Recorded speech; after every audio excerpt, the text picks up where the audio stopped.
Tuhan bersamamu. Dan bersama roh. Inilah Injil suci menurut Matius. Muliakanlah Tuhan. Sekali peristiwa Yesus tiba di daerah Kaisarea Filipi, ia bertanya kepada murid-muridnya, "Kata orang, siapakah anak manusia itu?"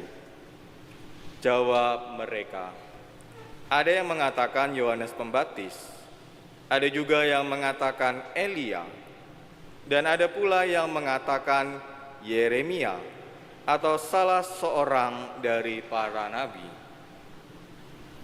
Lalu Yesus bertanya kepada mereka, "Tetapi apa katamu, siapakah aku ini?" Maka jawab Simon Petrus, "Engkau adalah Mesias, Anak Allah yang hidup."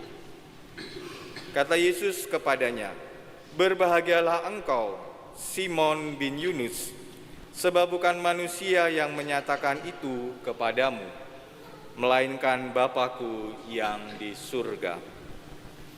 Dan aku berkata kepadamu, engkaulah Petrus, dan di atas batu karang ini akan kudirikan jemaat-Ku, dan alam maut tidak akan menguasainya.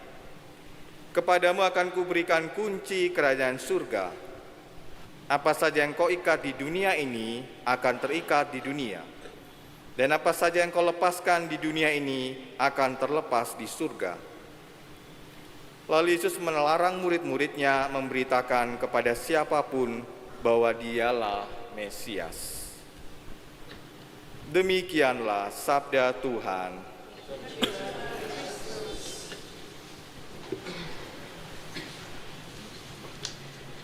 Saudara-saudari yang terkasih, selamat sore berkah dalam.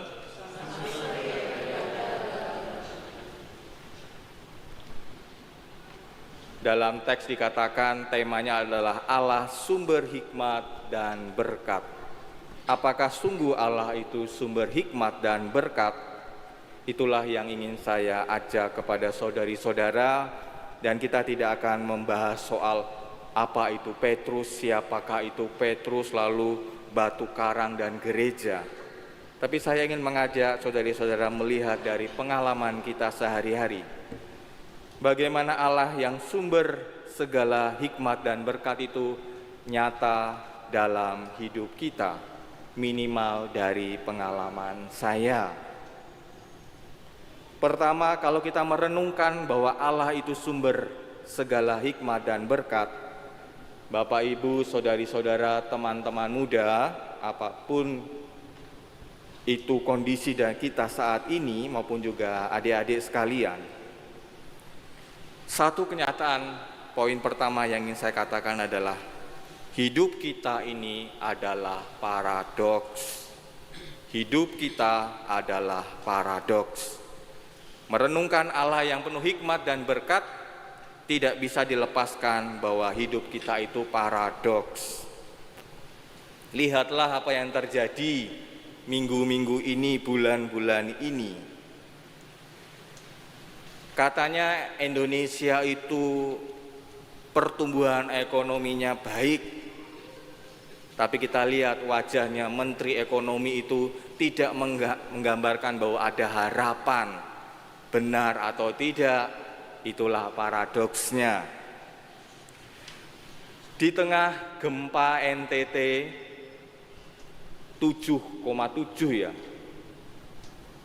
ada sesuatu yang menarik. Di tempat lain orang berebutan makanan, tetapi ada video TikTok gitu ya, ada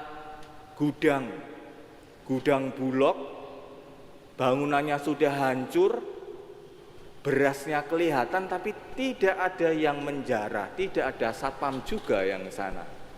Padahal semua orang merasakan kelaparan. Sesuatu yang juga paradok, lapar, ada makanan di depan tapi masih punya harga diri, tidak menjarah. Sekalipun kerap kali teman-teman dari NTT itu dicap orang timuran itu 1, 2, 3 semuanya negatif. Orang timuran cari kos itu di Jogja susah gitu ya. karena image banyak hal gitu. Tapi kita lihat juga banyak orang timur yang punya potensi yang luar biasa. Itulah bagi saya, itulah paradoksnya. Di tengah segala orang banyak sekali mengungkapkan soal kemanusiaan, bantuan ternyata dimanipulasi. MBG ternyata tego-tegonya katanya Prabowo dimanipulasi. Manipulasi pun juga nampak. Katanya Indonesia krisis, biaya merpati HUT, ya toh, Bapak Ibu sudah teman-teman muda, HUT di Jakarta, istana biayanya 300 juta. Merpati apa harganya 300 juta gitu ya. Ya, itulah Indonesia. Dan lagi hal yang paradok lain, orang sangat peduli ingin menjadi seorang yang sungguh, teman-teman muda, saya ingin kuliah. Tapi kalau kamu masuk ke kedokteran bayar 650 juta, ya toh. Kalau tanpa itu apapun statusmu, kecuali mungkin kamu anak pejabat, ya nggak akan bisa masuk. Mau masuk jadi dokter, bayar dulu 650 juta. Sehingga rektor Unsud sekarang ditangkap ya. Apakah hanya terjadi di Unsud? Di universitas lain juga banyak. Mau masuk, kamu punya uang berapa? Hal yang lain saudari-saudara, kita lihat saja di Jogja, paradoksnya. Katanya krisis UMR-nya rendah. Tapi kok kopi shop itu di Jogja itu ribuan. Dan anak muda itu betah berjam-jam di sana. Harga kopi shop kopi di Jogja itu dulu saya kira Jogja itu murah, paling 12.000, 10.000. Sekarang minimal 30.000. 30.000 satu bulan berapa kali, berapa gelas kopi. Nah, maka ya paradok. Buktinya ya kuat mengeluarkan segitu banyak. Teman-teman mengatakan indis ekonomi kita harus ngirit. Tapi kalau ada kopi 30.000 ya tetap dibeli gitu ya.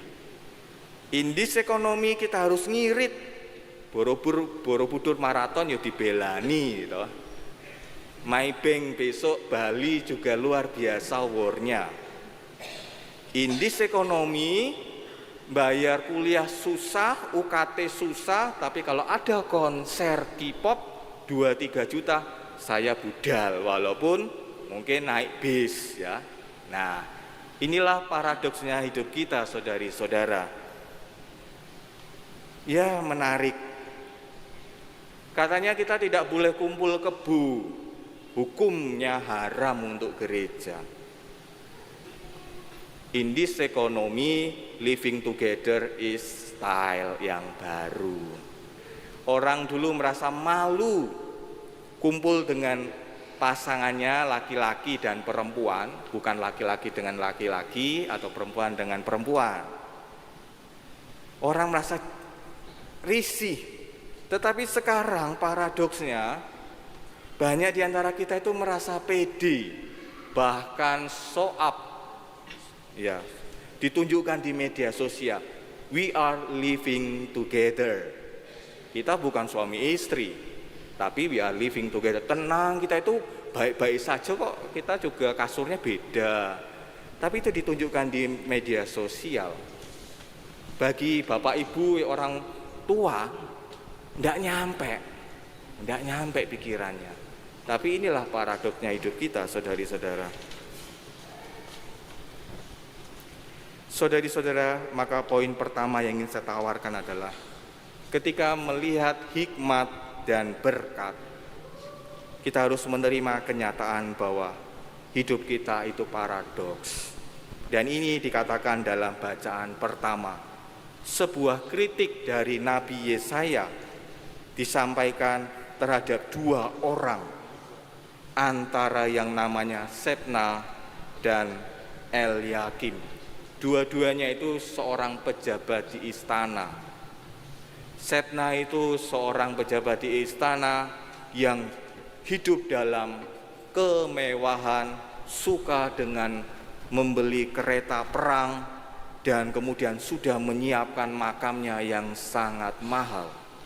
Kemudian dikritik oleh Nabi Yesaya bahwa kesombongan akan membawamu pada kehancuran.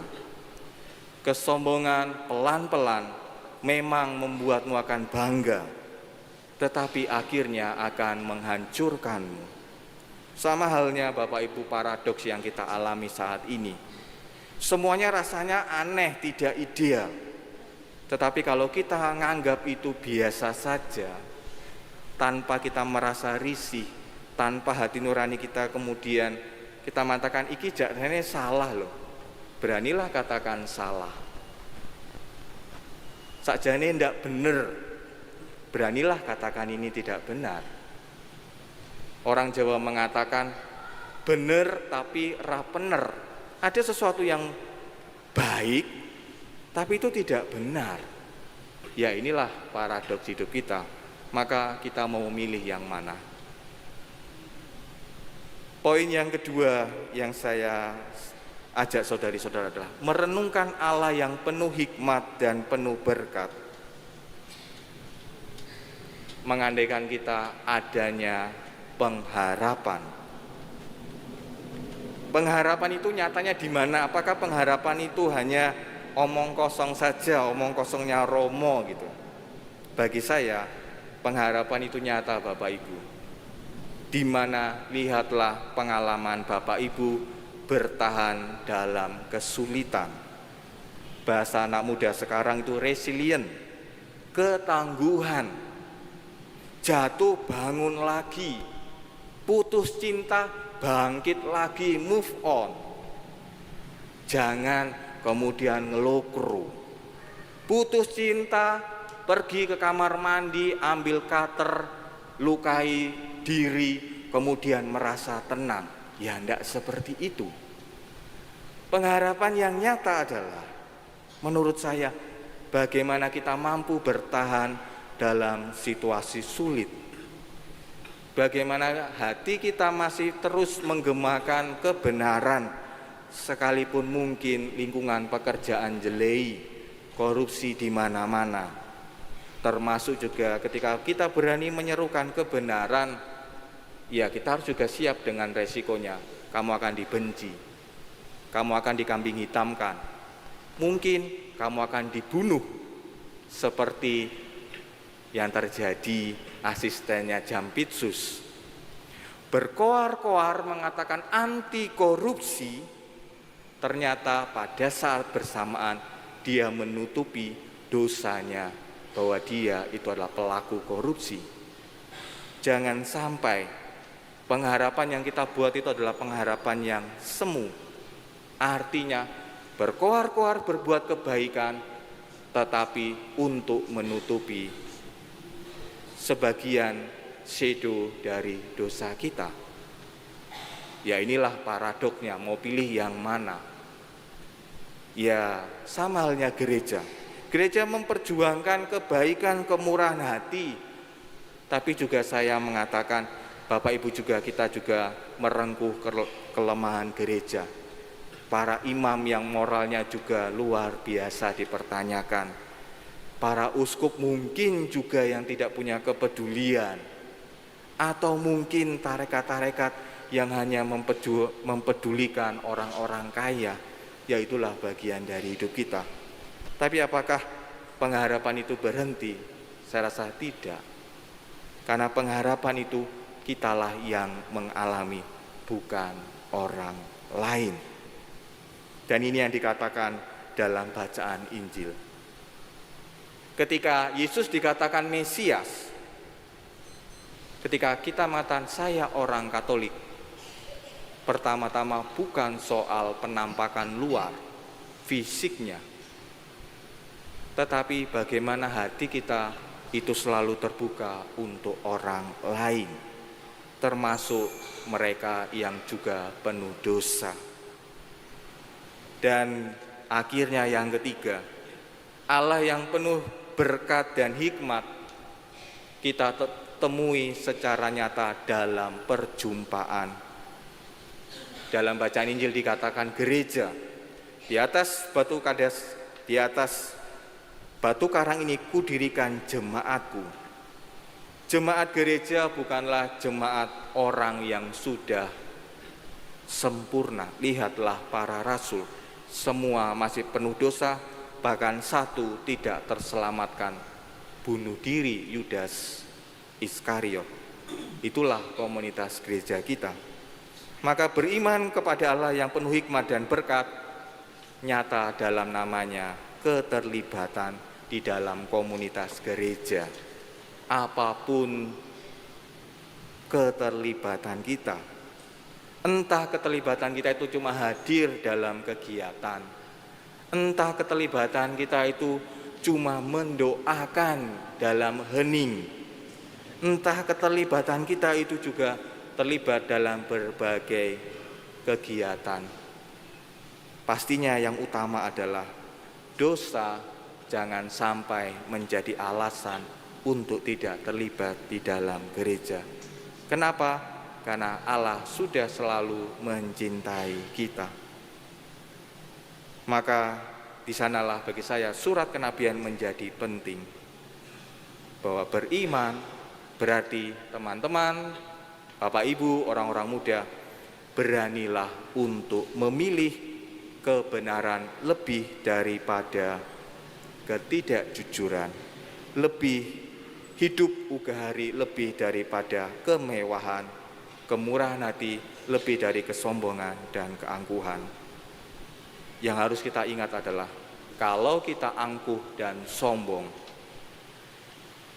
tunggu saja waktunya Tuhan akan membuatmu jatuh dan Tuhan akan menyadarkan bahwa akhirnya kesederhanaan, kehadiran orang-orang yang ada menyertai kita, itulah wujud pertobatan, itulah wujud pengharapan. Di sanalah kita menemukan Tuhan. Tuhan hadir dalam orang-orang yang terus mau, walaupun berdosa, mau berbuat kasih kepada siapapun. Kemuliaan kepada Bapa dan Putera dan Roh Kudus,